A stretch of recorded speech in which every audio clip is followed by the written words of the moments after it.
بسم اللہ الرحمن الرحیم الحمد للہ رب العالمین وصلی اللہ وسلم وبارک علی نبینا محمد وعلی آلہ وصحبہ اجمعین اما بعد۔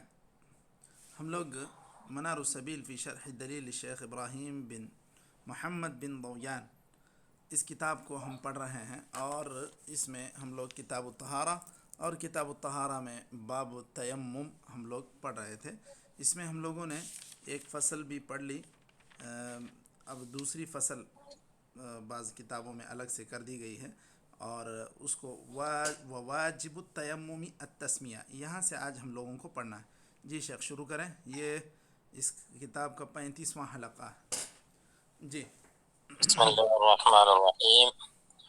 وواجب التيمم التسمية وتسقط سهوا قياسا على الوضوء، وفروضه 5: مسح الوجه ومسح اليدين إلى الكوعين للآية، واليد عند الإطلاق في الشرع تتناول اليد إلى الكوع بدليل قطع يد السارق، وفي حديث عمار إنما كان يكفيك أن تقول بيديك هكذا ثم ضرب بيديه الأرض ضربة واحدة ثم مسح الشمال على اليمين وظاهر كفيه ووجهه، متفق عليه.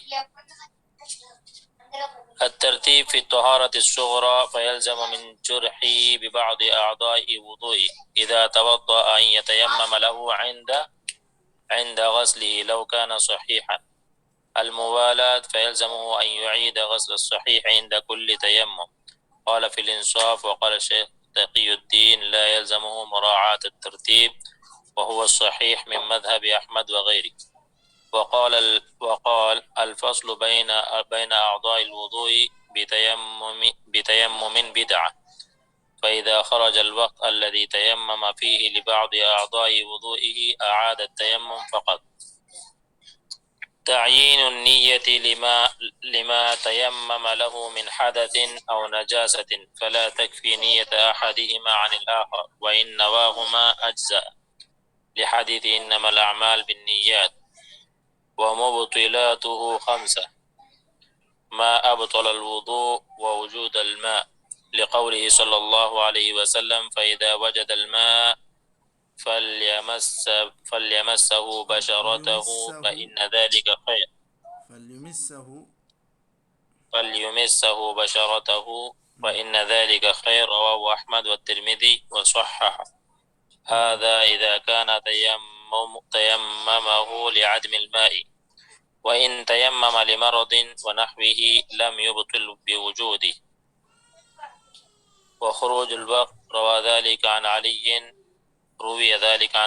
وابن عمر. وزوال المبيح له وخلع ما مسح عليه، والصحيح لا يبطل، وهو قول سائر الفقهاء قاله في الشرح. وإن وجد بس یہاں تک ٹھیک ہے۔ ہاں چلیے ٹھیک ہے. اچھا، وہ جو پڑھ رہے تھے ابھی، الکوع، الکوع جو ہے وہ لفظ کوع ہے، کوع کہتے ہیں یہ کیا کہتے ہیں، انگوٹھے کے ساتھ جو یہ یہاں کی ہڈی ہے اس کو کہتے ہیں کوع۔ اس کے بالمقابل جو یہاں ہے اس کو کرسوع کہتے ہیں، کرسوع۔ تو یہ اس کا لفظ ہے، تاکہ ہم لوگوں کو جاننے میں آسانی ہو، کیونکہ یہاں پر وضو کے لیے اس کا استعمال ہوتا ہے اور ہو رہا ہے۔ ٹھیک، کہاں تک کوع؟ یہ جو انگوٹھے کے یہ ابہام کے نیچے جو کیا بولتے ہیں ہڈی ہے یہاں پر اس سائیڈ میں، اس کو کرسوع بولتے ہیں۔ اس سائیڈ کی جو ہڈی ہے انگوٹھے کے نیچے اس کو کوع بولتے ہیں۔ یہاں تک کہ ہاتھ کی بات ہے، چونکہ جو قطع ید السارق کی بات ہے وہ بھی اتنا ہی کاٹا جائے گا، یہاں مرفق تک نہیں۔ یہ مرفق ہے، یہ کوع، یہ کرسوع۔ اچھا،